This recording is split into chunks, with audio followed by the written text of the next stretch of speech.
Assalamualaikum warahmatullahi wabarakatuh. Waalaikumsalam warahmatullahi wabarakatuh. Alhamdulillahi rabbil alamin alladzi ahabba ala ibadihi al-mukhlasin. Ashhadu an la ilaha illallahul khaliqul haqqul mubin wa ashhadu anna Muhammadar Rasulullah shadiqul wa'dil amin. Amma ba'd. Ketua Pimpinan Daerah Aisyah Kabupaten Purworejo yang saya hormati, ibu-ibu segenap peserta kajian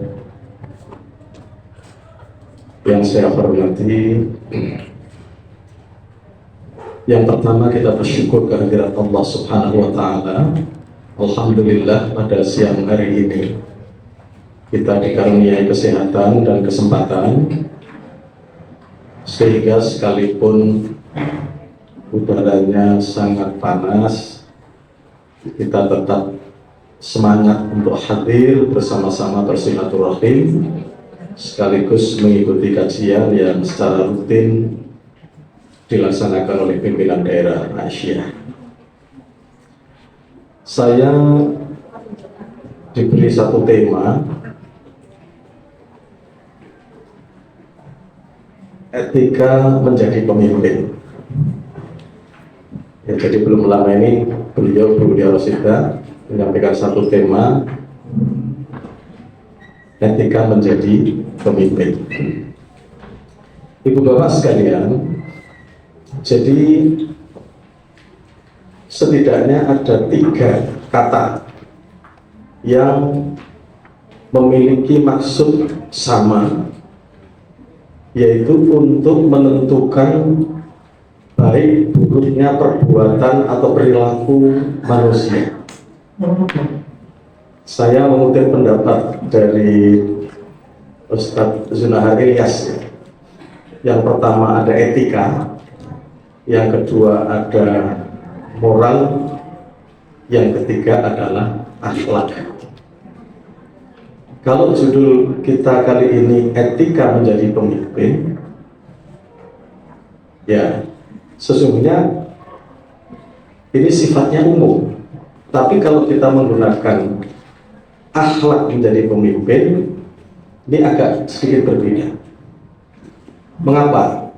Jadi menurut beliau, takrif tentang etika itu menentukan perbuatan manusia itu baik dan buruk berdasarkan pertimbangan akal.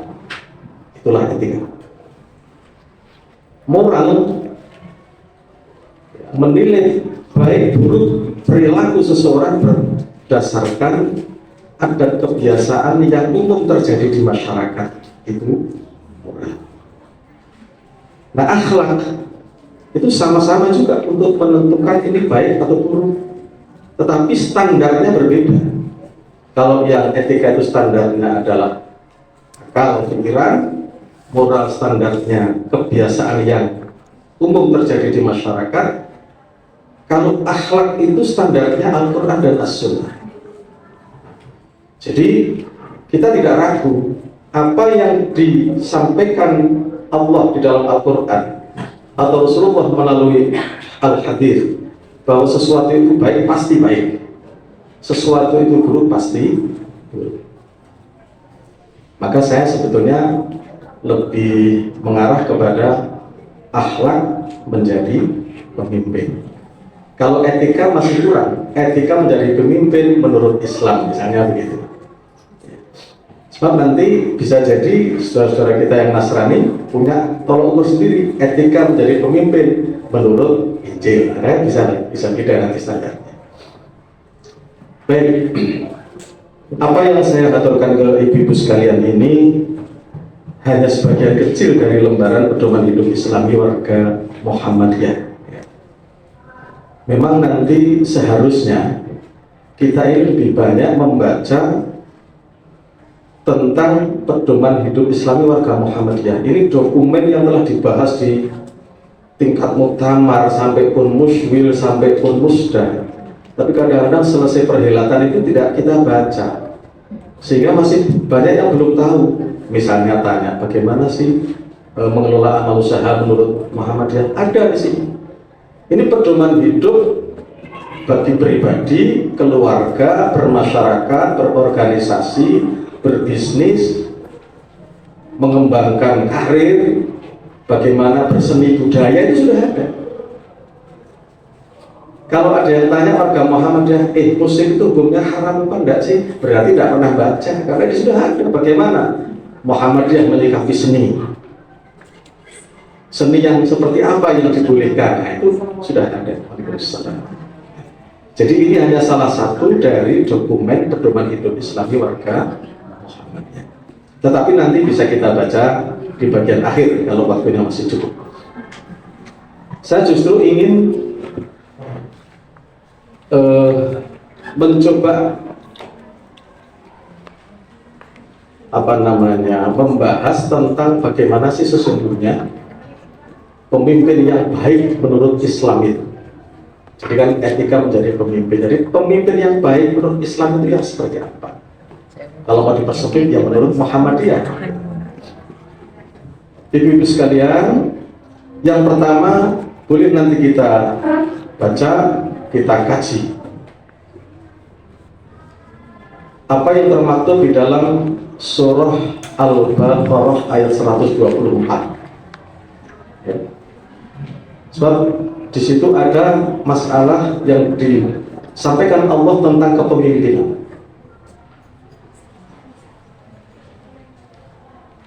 Jadi begini, kalau kita membahas tentang kepemimpinan, ya, dalam Islam sering disebut dengan imamah. Ada beberapa kata di dalam Al-Quran yang konotasinya adalah pemimpin. Ya, jadi kalau imamah itu kepemimpinan, imam itu adalah pemimpin. Coba barangkali, saya kira kita sering ketemu kalimat-kalimat itu yang kadang-kadang kita tidak memperhatikan bahwa itu bermakna pemimpin. Satu, ya imam tadi itu. Imam artinya pemimpin. Yang kedua, khalifah. Ya. Khalifah itu artinya pemimpin, walaupun secara bahasa artinya pengganti. Jadi ada ulama salaf, ada ulama khalaf. Nah, khalifah, pemimpin. Kemudian wali. Wali itu artinya juga pemimpin. Kemudian amir. Maka ada amirul mukminin. Amir itu juga pemimpin. Ada lagi dalam Al-Quran Malik. Malik itu raja. Ya, raja itu adalah pemimpin. Ada lagi di dalam Al-Quran ulil amri. Ya, itu juga pemimpin. Orang sebagian mengatakan pemerintah. Ada lagi rois. Rois itu ketua. Ya. Tapi artinya pemimpin. Kalau di dalam bahasa Roisul Qaryah, kepala desa. Rois itu artinya pemimpin. Kemudian ada satu kata lagi di dalam Al-Hadits yang pasti kita sudah hafal. Pemimpin dalam bahasa Arab disebut ra'in. Kullukum ra'in wa kullukum mas'ulun an ra'iyati. Masing-masing kalian itu adalah pemimpin dan nanti akan dimintai pertanggungjawaban tentang kepemimpinannya. Jadi itu. Nah, di dalam surah Al-Baqarah ayat 124 itu mengisahkan tentang Ibrahim alaihissalam. Bunyi ayatnya, a'udzubillahi minasyaitonirrajim. Wa idzibtala Ibrahim rabbuhu bikalimatin fa'atammahun. Wa idzibtala Ibrahim rabbuhu bikalimatin fa'atammahun. Dan ingatlah ketika Ibrahim diuji oleh Tuhannya bikalimatin, dengan kalimat-kalimat. Apa yang dimaksud? Dengan perintah. Fa'atammahunna, dan semua perintah Allah itu dilaksanakan dengan sempurna. Silakan nanti dikaji itu. Apa sih yang dilaksanakan oleh Ibrahim dengan sempurna? Ya, semua. Jadi Ibrahim alaihissalam itu ada perintah Allah, dia laksanakan apa adanya. dia yakin kalau dilaksanakan Allah menolong, Allah melindungi. Yang fenomenal ya, setidaknya 3. 1, memenggal berhala yang dijadikan sesembahan kaum musyrikin, dan dia siap dengan segala keikhlasan karena Allah, walaupun ada resiko yang dia hadapi, yaitu dibakar. Apakah dia tahu bahwa nanti api tidak akan membakarnya? Tidak tahu. Maka di dalam Al-Quran ada ya narukuni barkau wassalaman ala Ibrahim, wahai api jadilah engkau dingin dan menyelamatkan Ibrahim. 1. Yang kedua, di dalam surah Ibrahim ayat 37 itu, jadi ada perintah dari Allah untuk meninggalkan Ismail dan ibunya Siti Hajar di tempat yang tidak ada tanam-tanamannya, tidak ada tanda-tanda kehidupan, tapi dekat dengan Ka'bah. Ya, dalam surah Ibrahim ayat 37 itu doa Ibrahim bagaimana? Rabbana inni askantu min dzurriyyati biwadin ghairi dzi zar'in 'inda baitikal muharram. Ya Allah, ya Tuhanku, aku tinggalkan dzurriyyati, keturunanku, biwadin, di padang pasir, di tempat, di lembah, ghairi dzi zar'in, yang tidak ada tanam-tanamannya, tapi dekat dengan rumahmu yang mulia. Logika kita tentu berpikir seorang ayah meninggalkan anak yang masih bayi beserta ibunya pasti memilih tempat yang teduh, yang ada tanda-tanda kehidupan, ada airnya. Ini tidak. Ibrahim meninggalkannya di tempat yang tidak ada tanam-tanamannya, tidak ada air, tidak ada tanda-tanda kehidupan. Tapi karena itu perintah Allah dilaksanakan. Nah, pertanyaannya Bapak Ibu sekalian, apakah Ibrahim tahu ketika meletakkan Ismail dan ibunya itu bahwa nanti di situ akan memancar Zam-Zam? Tidak tahu. Yang dia tahu perintah Allah dilaksanakan, pasti Allah melindungi, pasti Allah menolong. Itu yang kedua. Yang ketiga, di tanggal 10 Dzulhijjah, falamma balagha ma'ahus sa'ya qala ya bunayya inni ara fil manami anni adbahuka fanzur madza tara, dan seterusnya. Diperintahkan oleh Allah untuk menyembelih putranya yang telah diimpi-impikan sejak lama. Apakah sudah diberitahu sebelumnya, sembelihlah anakmu, nanti akan aku ganti dengan kibas? Tidak ada pemberitahuan itu. Ya, betapa berat itu, tapi dilaksanakan saja, bismillah, dan Allah menggantinya dengan kibas. Nah, bisa kita petik di sini Bapak Ibu sekalian, ketika seseorang mempunyai keyakinan yang teguh bahwa ini adalah perintah Allah, Allah pasti akan menolong, Allah pasti akan melindungi. Cobalah tanamkan dalam diri kita ini, berjuang di Aisyah, di Muhammadiyah. Ketika sesuatu itu sudah pasti, itu adalah sesuatu yang hak, ya sudah, Allah pasti akan menolong, tidak usah takut. Bahwa rasa takut itu akan menghinggapi setiap orang, itu manusiawi. Tapi ketika yang dilakukan sesuatu yang hak, yang benar, tidak melanggar aturan organisasi misalnya, bismillah laksanakan. Ini kalau mencontoh Ibrahim. Maka fa'atam mahum itu kalau diterjemahkan dan dilaksanakan dengan sempurna semuanya itu. Lanjutan ayat, inni ja'iluka linnasi imama. Karena Ibrahim itu orang yang taat kepada Allah. Nah, ini bingung ya. Maka Allah ngendika, ini sesungguhnya aku ja'iluka, akan menjadikan kamu linnasi imama, pemimpin untuk umat manusia. Bisa ditangkap ya Bu? Jadi Ibrahim dijanjikan oleh Allah untuk diangkat sebagai pemimpin karena apa? Karena taat kepada perintah, imannya teguh luar biasa, ketabahannya luar biasa. Nah, masih belum selesai dialog itu. Qala, Ibrahim matur kata Allah, wa min dzurriyyati, apakah nanti keturunanku semua akan dijadikan pemimpin ya Allah? Kemudian Allah menjawab, la yanalu dzalim, apa? La yanalu ahdil dzalimin. Ya, kecuali keturunan yang zalim. Jadi di sini Bapak Ibu sekalian, Allah menjanjikan karena taat Ibrahim akan diangkat sebagai pemimpin. Ibrahim memohon, keturunanku juga jadikan pemimpin ya Allah. Allah menjawab, iya, tapi kecuali keturunanmu yang zalim. Ya. Nah, maka benar Bapak Ibu sekalian, kalau kita runut dari garis keturunan yang sekarang geger di Palestina itu kan banyak yang kemudian merujuk kepada dari mana asal usul. Ya dari Ibrahim yang dari jalur Ismail nanti akan menurunkan sampai kepada Abdul Muthalib, Abdullah, Muhammad sallallahu alaihi wasallam.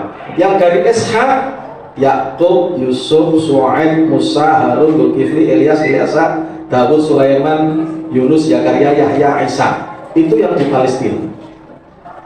Maka memang kalau yang dari jalur Ismail itu ada doa Ibrahim itu Rabbana wa ma'af lana minhum, ya, Rasulah minhum, ya Allah jadikanlah utusan Rasul di kalangan ini Ismail itu, maka nanti akan lahir Muhammad SAW, satu-satunya Nabi yang lahir di dekat Ka'bah. Nabi yang lain tidak ada di Makkah, yang lain di Palestina. Maka alladzi barokna haulah, Palestina itu dia diberkahi karena di sana tempatnya para nabi. Jadi kalau ditarik garis ke atas sebetulnya ya satu keturunan, itu Bani Israel dengan orang-orang di Makkah. Cuma bedanya nanti begini, dari Yakub, ya, Yakub itu kan ada dua istri. Dari istri yang pertama itu menurunkan Yahuda dan sedulur-sedulurnya, yang satunya lagi menurunkan Bunyamin dan Yusuf. Nah, Bunyamin Yusuf inilah yang Muslim dalam arti Hanifah muslimah, tapi Yahuda dan lain-lain ini sejak ketika Ismail kecil, Yusuf kecil pun sudah diupayakan untuk dibuang.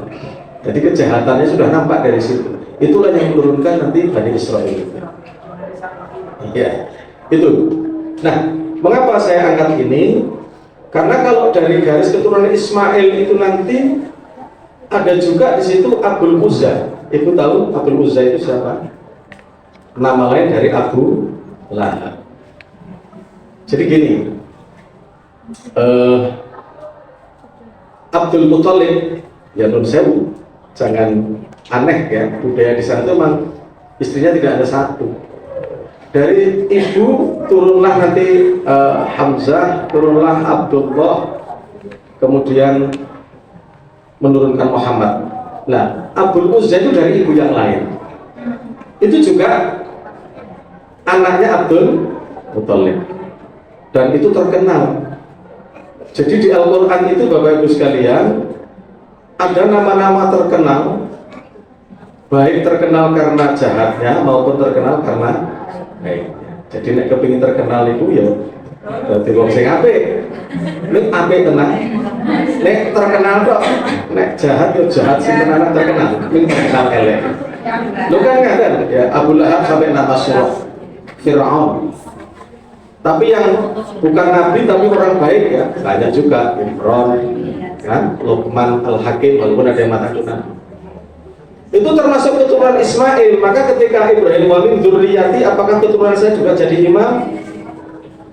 Allah mengatakan janjiku tidak untuk keturunanmu yang zalim. Maka pemimpin itu adalah orang yang memang mengajak orang lain untuk berbuat kebaikan. Jadi kalau seperti Fir'aun, Abu Lahab itu ya pemimpin dalam tanda kutip, pemimpin untuk melakukan kejahatan, bukan pemimpin yang sesungguhnya dia penjahat. Bisa diterima nggak? Nah ini saja dulu. Jadi pemimpin kalau kita mencari betul dalam Islam itu, pemimpin yang baik ya yang taat kepada Allah, yang imannya itu betul-betul tidak diragukan. Yang kedua, pemimpin yang baik bukan orang yang zalim. Saged pentami nggih. Oke, jadi imam di sini betul-betul pemimpin. Kemudian masih dalam lafaz imam ini, karena kita membahas tentang pemimpin. Di dalam surah Al-Furqan, siapa saja ibadur rahman itu? Satu di antara ibadur rahman, inilah yang senantiasa kita baca, karena di sana disebutkan walladzina yaquluna rabbana hab lana min azwajina wa dzurriyyatina qurrata a'yun waj'alna lil muttaqina. Mari kita terjemah dengan benar. Rabbana, ya Tuhan kami, hab lana, anugerahkanlah kepada kami, min azwajina, pasangan-pasangan hidup kami. Jadi azwaj, zauj ini pasangan. Ya kalau saya dalam hati ya istri-istri kami, bukan berarti istri saya lebih dari satu, tidak. Karena yang mohon itu Rabbana, nahnu, orang banyak. Istri kami, wa dzurriyyatina, dan anak cucu kami atau keturunan kami, ya. Napa? Qurrata a'yun, menjadi penyenang hati, penyejuk jiwa. Jadi penyejuk jiwa, penyenang hati. Nah, setelah itu waj'alna lil muttaqina imam, dan jadikanlah kami, kalau dibalik memaknainya, pemimpin untuk orang-orang yang takwa, atau jadikanlah kami untuk orang-orang yang takwa sebagai pemimpin. Bisa dimaknai pemimpin imam di situ, tapi ternyata lebih tepat dan bahkan banyak yang menerjemah itu bukan pemimpin, tapi teladan. Silakan kalau ada Quran terjemah, di situ jadikanlah kami teladan untuk orang-orang yang takwa. Ya kalau dimaknai pemimpin tidak salah, karena kullukum ra'in, setiap kalian itu adalah pemimpin, tapi di situ maknanya teladan. Nah, saya sampai mengatakan bisa jadi ada orang yang tidak punya sampiran sebagai pemimpin formal. Kalau di desa jangankan kepala desa, RT bukan, RW bukan, kadus bukan, tapi dia jadi imam, jadi contoh untuk orang. Perilakunya, ibadahnya, dia pantas untuk menjadi teladan. Gitu. Jangankan bupati, jangankan camat, bukan siapa-siapa, warga biasa, tapi doa itu tetap dikabulkan Allah. Dia tetap pantas menjadi imam, menjadi teladan. Bisa diterima ya? Jadi kita mohon kepada Allah untuk menjadi teladan bagi orang-orang yang bertakwa. Tetapi juga bisa kita maknai bahwa seorang pemimpin itu punya kewajiban untuk pantas menjadi teladan.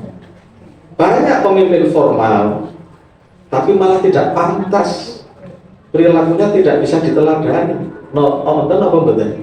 Ada pemimpin formal tapi perilakunya tidak pantas diteladani. Nah, maka makna imam di sini bukan pemimpin tapi adalah teladan. Itu ya. Baik. Nah, ibu-ibu sekalian, jadi menarik memang kalau mempelajari tafsir itu nanti dikaji berdasarkan lafadznya. Misalnya imam itu seakar kata dengan umat, seakar kata dengan ummi, ibu. Jadi ibu, umat, imam itu ada akar kata yang sama dalam bahasa Arab. Sehingga teladan pertama-tama bagi anak ya adalah ummi, ibu. Al-madrasatul ula lil aulad itu adalah ibu. Teladan utama juga ibu. Dan seterusnya. Jadi imam itu menjadi teladan. Kemudian ingin saya sampaikan bahwa kalau tadi ya ini saya ingin mencoba dari beberapa ayat Al-Quran atau dari Al-Hadis tentang pemimpin yang baik menurut Islam, ya yang imannya kuat, kemudian yang taat kepada Allah, yang kedua juga dia tidak berlaku zalim, dan kemudian pantas diteladani. Maka memang menarik kalau kita nanti membaca tentang pedoman hidup Islami warga Muhammadiyah dalam kehidupan berorganisasi itu ya. Nah begini, Ibu Bapak sekalian, jadi kalau dalam ilmu tentang leadership kepemimpinan itu hakikatnya begini, hakikatnya kan bagaimana kita hidup bersama-sama dengan orang banyak untuk memanage satu kegiatan. Sebut sajalah organisasi di Muhammadiyah, di Aisyah. Jadi manajemen itu lingkaran besarnya, tapi lingkaran kecilnya itu ya adalah kepemimpinan. Bagaimana bisa dimanage dengan baik dengan kepemimpinan yang baik. Kalau diperas, ya, itu nanti kepemimpinan itu juga bagaimana kita berkomunikasi. Seorang pemimpin yang baik itu ya pemimpin yang pandai dalam berkomunikasi. Sekarang komunikasi tidak hanya lisan, juga dengan tulisan, media sosial luar biasa. Nah, dari sinilah nanti kita akan bisa memahami pedoman hidup Islami warga Muhammadiyah itu. Jadi komunikasi atau human relation itu bagaimana kita gelenian, rembukan, musyawarah. Kalau geleniannya dengan baik, itu nanti manajemen di dalam organisasi akan berlangsung dengan baik. Nah, dari sinilah maka saya tuh punya singkatan menarik, tapi pernah saya sampaikan barangkali. Singkatan menarik ini Coro Jowo. Jadi orang Jawa mengatakan pemimpin sing apik iku sing jempol, oke? Jempol. Nanti kalau kita melulu ke al-Islam ya jelas rujukannya Nabi kan, staf, siddiq, tabligh, amanah, atonah. Tapi orang Jawa ada istilah lain, pemimpin yang baik itu yang jempol. J-nya itu jujur. Ini kayaknya kalau lebih jauh lebih cetrok malah gitu. J-nya jujur. Siddiq, satu kata dengan perbuatan. E-nya itu entrengan. Pun pemimpin formal atau tidak formal, pemimpin keluarga itu entrengan. Apa yang terjadi di warga yang dipimpin kita enteng untuk datang ke sana. Apa yang terjadi? Jujur, entengan, kembali. M niku mumpuni, ya mumpuni itulah sebetulnya fatonah, yang pinter gitu. Kalau memilih pemimpin selain yang imannya kuat ya pilihlah yang pinter, mumpuni. O nya open dulu ya. Kok belum Pak? Jempol. P nya itu yang pinter tadi. Sebenarnya mumpuni itu lebih kepada punya keahlian, ya skill betul. Kerusakan awal negara atau apapun itu dipasrahkan pada orang yang tidak punya kemampuannya. Fantadiri sa'ah itu kata sebuah hadis. Nah, pinter di fatonah dan O-nya baru ulah open. Open itu peduli banget. Nah, L ini yang luar biasa. Mungkin L yang sederhana luwes, jadi pemimpinnya itu luwes. Luwes itu bisa masuk semua kalangan. Ya kalau yang muda, ya bagaimana komunikasi dengan anak muda, kalangan sepuh dengan orang yang sepuh, masuk di kalangan seniman ya bisa menerima. Pokoknya luwes gitu. Tapi ada tentang L ini saya peroleh ini. Jadi seorang pemimpin itu ada 4 L-nya selain luwes tadi. Life, love, kemudian ya love atau love, learn, dan kemudian live, legacy. Life hidup, love cinta, ya. Kemudian learn belajar, live, legacy itu meninggalkan warisan, punya tinggalan gitu. Tentu yang dimaksud tinggalan yang baik. Kita mulai dari life to life. Jadi pemimpin yang baik itu pemimpin yang senantiasa hidup semangatnya. Coba renungkan, kalau di dalam dokumen Muhammadiyah itu di meja kerjanya Kiai Haji Ahmad Dahlan itu ada makalah Imam Al-Ghazali tentang itu. Saya sering sampaikan ini atau saya ulangi. An-nasu kulluhum mauta illal ulama wal ulama mutahayyiruna illal amilun wal amiluna ala wajalin illal mukhlisun. Itu ada di meja kerjanya Kiai Haji Ahmad Dahlan. Itu tentang hidupnya hati semangat itu. An-nasu kulluhum mauta illal ulama. Semua manusia itu mati hatinya kecuali ulama, kecuali orang yang berilmu. Maksudnya mati di sini bukan mati fisik, mati jasad, tapi kalau bukan orang yang punya ilmu itu akan mati. Wal ulama mutahayyiruna illal amilun. Orang yang punya ilmu kebingungan kecuali yang mengamalkan ilmunya. Wal amiluna ala wajalin illal mukhlisun. Yang mengamalkan ilmunya saja masih was-was kecuali yang mengamalkan dengan ikhlas. Jadi punya ilmu diamalkan dengan ikhlas. Nah, pemimpin yang baik itu yang senantiasa semangat. Kalau soal perasaan kadang-kadang shock, kadang-kadang jatuh, jangan tanya. Semakin tinggi kepemimpinan semakin berat ujiannya. Itu.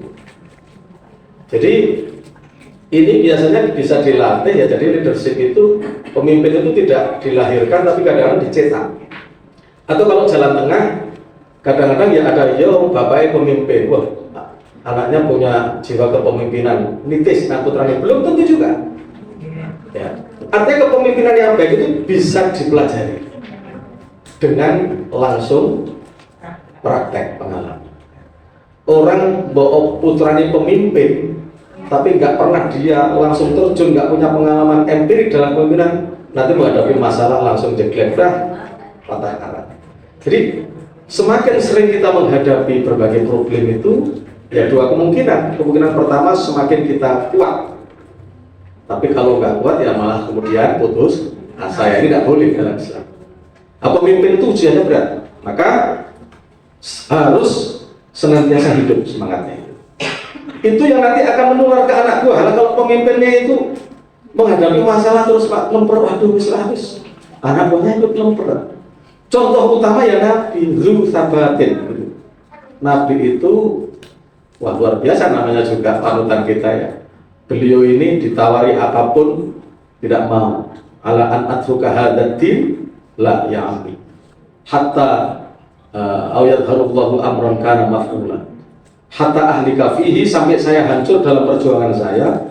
Ayadharullahu amran kana maf'ula, atau sampai Allah menampakkan keberhasilan perjuangan saya. Itu Nabi. Maka umatnya juga ikut mantep gitu. Ini jadi yang saya maksud hidup semangatnya di situ. Yang kedua love.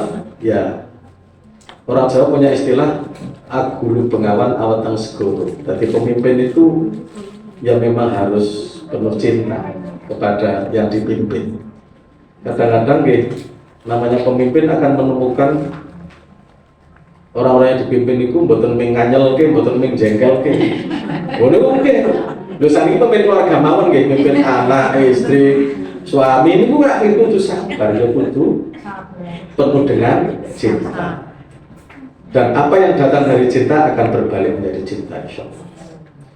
Jadi penuh dengan cinta, love yang kedua. Kemudian yang ketiga apa?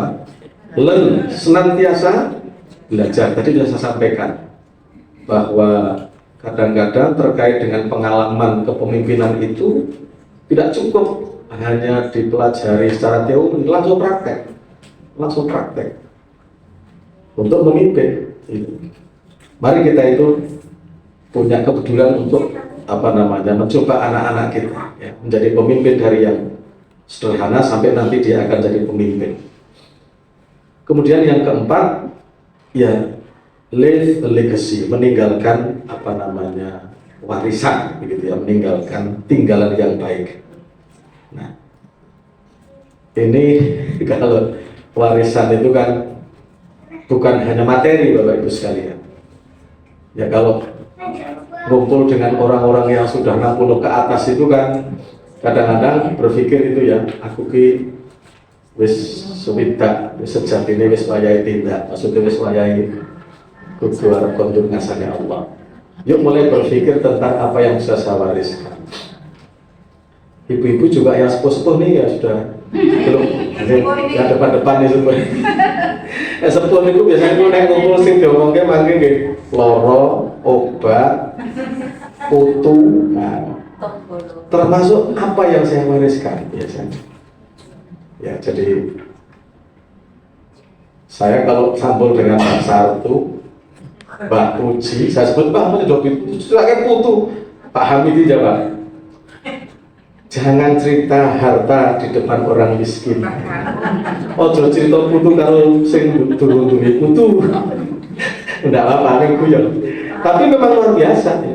Nah, satu di antara itu berpikir tentang apa yang saya wariskan. Kadang-kadang ada, alhamdulillah Mas, anak pengluru wis tak tinggal iki yo gubuk raketan sederhana sing siji ya wis. Itu berpikir secara materi pun boleh saja.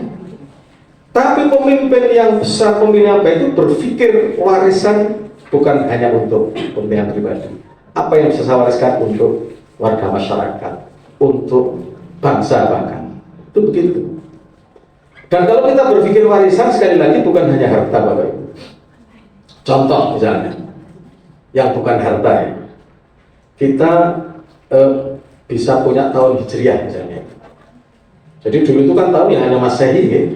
Ketika Umar bin Khattab kemudian memanggil sahabat yang lain, kita ini punya nama-nama bulan ya dari Muharram, Safar, Rabiul Awal, tapi tahun kok nggak ada.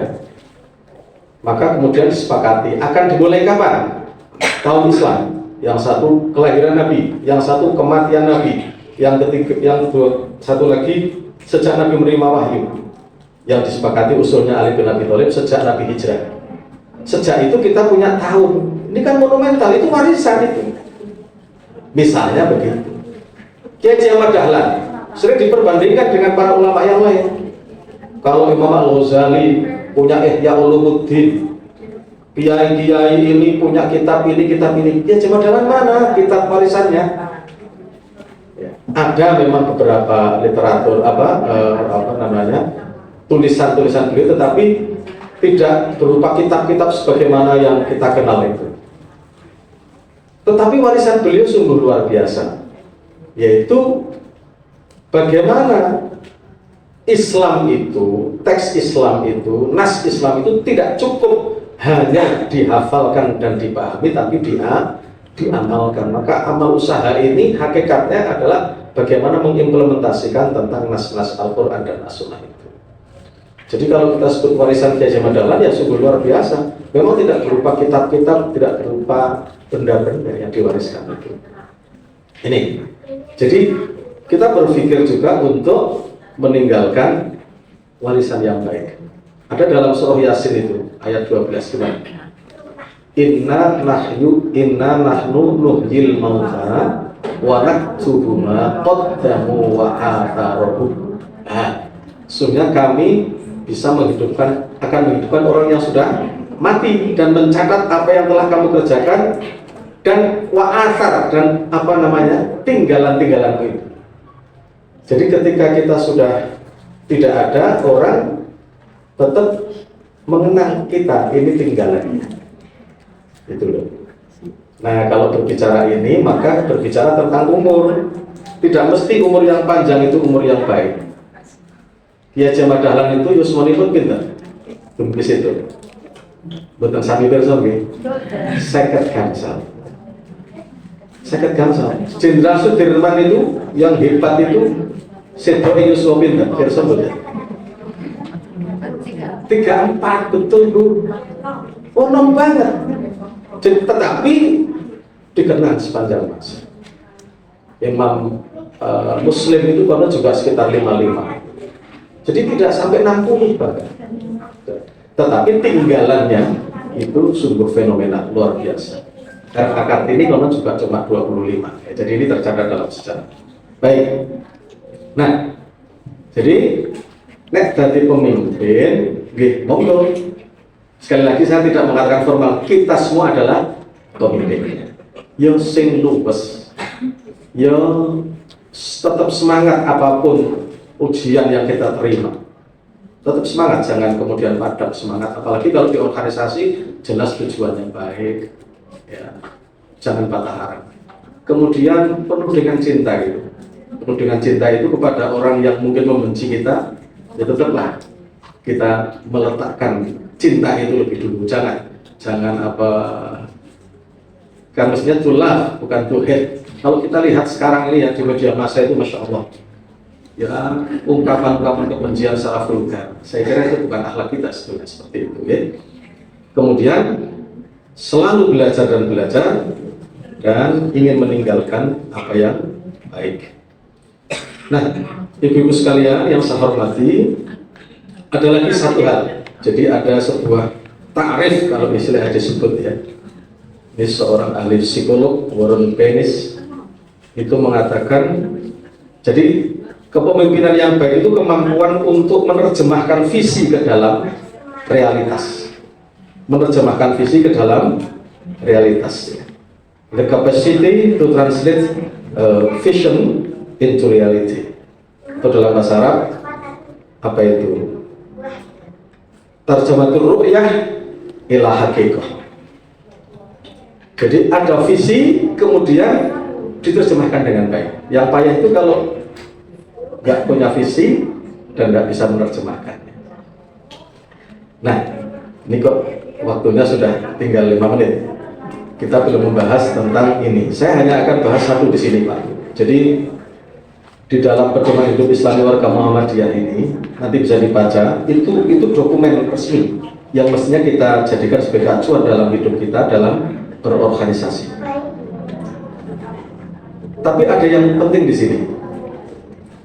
Nah, kalau yang dua jelas tadi sitik amanat tabligh fatona, ya. Yang kelima juga jelas menunjukkan keteladanan dalam bertutur kata dan bertingkah laku. Kemudian dalam menyelesaikan masalah dan konflik yang timbul di persyarikatan mengutamakan musyawarah, mengacu pada peraturan-peraturan organisasi.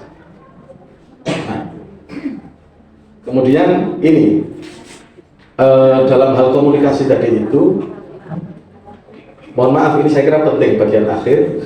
Sekarang kita lebih banyak komunikasi lewat media sosial, ya.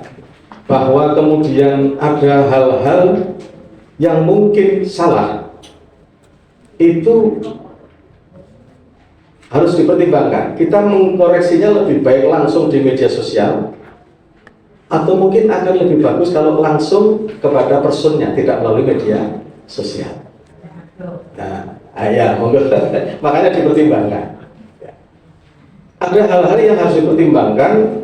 Tarul mafasid muqaddamun ala jalbil masalih. Menghindari kerusakan harus didahulukan daripada menggapai maslahat. Saya punya contoh, ya, punya contoh. Dan ini diri pribadi saya. Di desa saya ada seorang kiai, alim, dan di setiap perhelatan apapun selalu beliau yang memimpin doa. Tapi ketika mendoakan orang yang wafat, ada lafaz yang salah, Pak. Salah. Yang salah di mana? Ya ayyuhan nafsul mutmainnah irji'i ila rabbiki radiyatan mardiyah fadkhuli fi ibadi wadkhuli jannati. Di mana salahnya? Ya ayyuhan nafsul mutmainnah salah atau benar? Benar. Salah. Yang benar apa? Ya ayyuhan nafsul mutmainnah, karena muannas itu. Saya berkali-kali benar, ya ayyuhan. Mestinya yang benar ya ayyuhan. Pak Kiai ini selalu yang dibaca ya ayyuhan. Bukan. Saya tentu berpikir kalau saya membenarkan, apalagi di depan orang lingsem tapi sendiri pun saya mikir kok kayak orang tadi. Tapi saya cari dulu, alhamdulillah ketemu di surah Al-Fajr ayat 27 itu kan, ya ayyatuhan nafsul mutmainnah. Bismillah, di sebuah kesempatan yang baik, ketika kita sudah komunikasi soal yang lain, suasananya enak, terus saya Pak Kiai menikah terus surah Al-Fajr ini kok terus ingkang terus ya ayyatuhan nafsul mutmainnah. Kulo awet biyen ya ayuhan nafsul mutmainnah, guru kulo ngajari ngono. Oke, ini coba bagi. Oke, sampun mboten nggih. Wong sak lafadznya wong kamu anas sanes benar. Oke, sampun mboten. Alhamdulillah ketemu dalam kesempatan itu tidak marah. Malah matur, pun sangat sanjung. Nek ono aku bertahun-tahun salah. Itu kesyukuran, bukan kesyukuran soal aku dumeh aku. Enggak. Kesyukuran ora nesu niku lho. Lah ini gak nesu aku tuh. Maksudnya ini, Pak. Ya, karena ini memang saya ikhlas, ini ayat Al-Quran. Jangankan sekali beliau, Cak Nun itu pernah dikoreksi, Pak. Ya kayak ayat ini.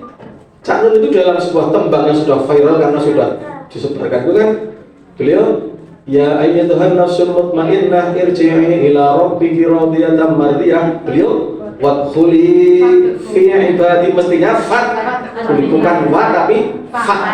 Nah itu beda. Tapi cara jawabannya kan sate. Orang aku salah ya. Atau nuwun sorry, aku banyak salah. Enggak apa-apa, enggak marah gitu. Tapi coba kalau di depan halayak salah niku lafate wabang isin. Oh malah tadi tidak. Ini cuma contoh kecil saja.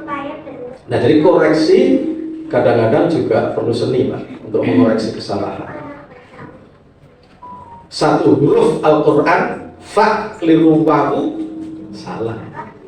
Sama seperti mungkin pernah ya, saya pernah atau Bapak Ibu pernah punya pengalaman yang mirip-mirip gitu. Karena sudah akrab, orang mangkat, aduh aku loro ya. Ya semoga-moga dan mari, dah selesai. Ternyata hari berikutnya marah-marah karena huruf R dan T itu bertetangga. Arab itu moga-moga dan mari itu jebulannya moga-moga dan mati, ya misalnya kan. Ro sama ta itu beda. Silahkan di handphone Anda itu R sama T itu bertetangga, kita nggak sadar melakukan kesalahan. Sing kono sih kurang ajar itu lagi dan mati, misalnya gitu.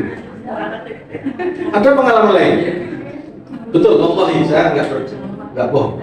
Satu Pak Keli, sumber hati. Yang kedua juga sudah settle di Pak Trihanto. Pak Keli itu bagi yang paham pribadi beliau itu kan orang yang entengan, terutama entengan layat. Siapapun kalau dikabari sifat beliau tak sih.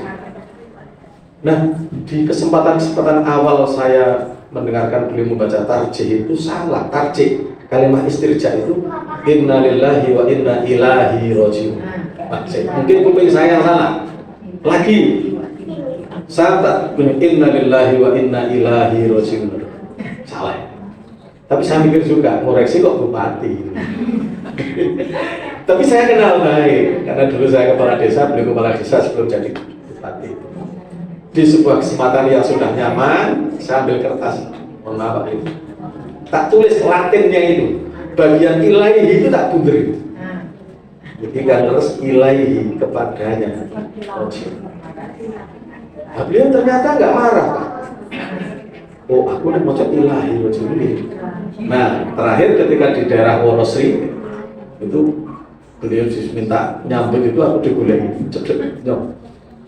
Inna lillahi wa inna ilaihi rajiun.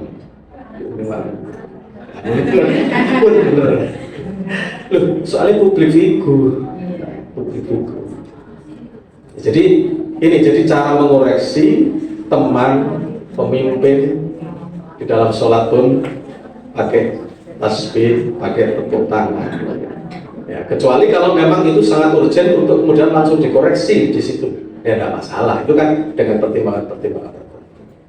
Nah, Ibu Bapak sekalian, saya kira ini kok sudah jam 2 dan jadwal saya lihat juga cuma sampai jam 2. Justru lembaran ini tidak saya bahas secara khusus karena apa yang saya sampaikan hakikatnya ada di situ. Cuma saya ingin menyampaikan betapa penting ya kita mempelajari dokumen-dokumen kita sendiri. Kalau ini pedoman hidup Islami warga Muhammadiyah dalam kehidupan berorganisasi, ada di dokumen itu bagaimana kita selaku pribadi, bermasyarakat, berkeluarga, menjadi pimpinan amal usaha, meniti karir, itu yang sesungguhnya harus kita terapkan dalam kehidupan kita. Nah, sudah jam 2, saya pikir cukup. Apakah akan ada pertanyaan? Monggo, kalau tidak ya mungkin nanti akan diteruskan dengan kegiatan yang lain. kaitannya dengan mengingatkan yang salah tadi Pak. Kalau seandainya ada orang yang mengingatkan tapi di depan umpamanya di depan forum seperti ini, itu gimana itu? Malah justru mengingatkan orang yang mengingatkan itu tadi gimana? Kan sudah terlanjur mengingatkan di depan umum. Nah itu gimana Pak? Saya cerita lagi nih. Betul-betul ya, jadi saya kebetulan berangkat ibadah haji dengan salah seorang tokoh alim kiai yang namanya terkenal. Waktu itu ada sebuah hadis yang disampaikan di paling umum, nek wong arep kurban itu sejak awal Dzulhijjah sampai 10 Dzulhijjah sampai saat dipotong, jangan memotong rambut, jangan memotong kuku. Disampaikan oleh Pak Kiai itu. Nah, ada yang langsung di depan gitu. Wah, mboten ora semaki. Sing ngambut dikepok niku kukunge kewan, rambut kewan niku. Sampun. Akhirnya niku wonten pakai. Pun kula tampi. Andaikan Pak Kiai ini tidak akhlaknya tidak baik, bisa menyalahkan situ. Setelah selesai, ini saya bisa mencontoh sesuatu yang baik. Dibukalah Sahih Muslim tentang itu. Itu dan hadis Sahihahnya begini. Bukan kuku dan rambut binatangnya, kuku dan rambut sing arep korban, kuwi sing ati ketok. Gitu. Akhirnya apa? Wah, nek wonten kula salah.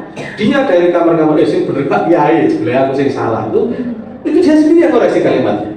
Maksud saya begini, betapa kalau di forum ya kadang-kadang ya kalau sekarang jangan nyontoh yang di TV itu kan padu secara karu-karuan gitu. Ini saya berbicara dalam etika berorganisasi, akhlak menjadi pemimpin, apalagi sebaiknya kita biasakan ngoreksi itu tidak bermaksud mempermalukan, tidak bermaksud wah aku luwih pinter ketimbang bangkai, enggak, betul-betul tulus ngoreksi itu. Dan punya dasar orang Latin, lu pas ngoreksi sebulannya sih ngoreksi malah salah, jadi ya kira-kira begitu Bu. Maksudnya kalau di sebuah forum ada yang mengoreksi, ya maksudnya mengingatkan, ya terima kasih diingatkan. Barangkali kalau saya juga barangkali memang yang saya sampaikan ada yang tidak benar, nanti saya belajar lagi, saya kaji lagi. Gitu. Tetap direspon dengan baik. Tetap direspon dengan baik. Untuk balik, atau ibu-ibu, jadi saya lebih memilih akhlak menjadi pemimpin, walaupun kalimat etika menjadi pemimpin tidak salah. Tapi begitu kita pakai kalimat akhlak itu karena sumbernya, standarnya adalah Al-Quran dan Sunnah. Jadi itu sudah otomatis itu akhlak menjadi pemimpin yang menurut Islam. Kalau etika bisa jadi nanti tolok ukurnya berbeda. Jadi beberapa hal yang saya sampaikan insya Allah sudah termaktub di sini dan ini nanti bisa dikaji sendiri. Cekap ya ibu-ibu. Qul akhiri hadanallahu wa iyyakum ajma'in. Assalamualaikum warahmatullahi wabarakatuh. Waalaikumsalam warahmatullahi wabarakatuh.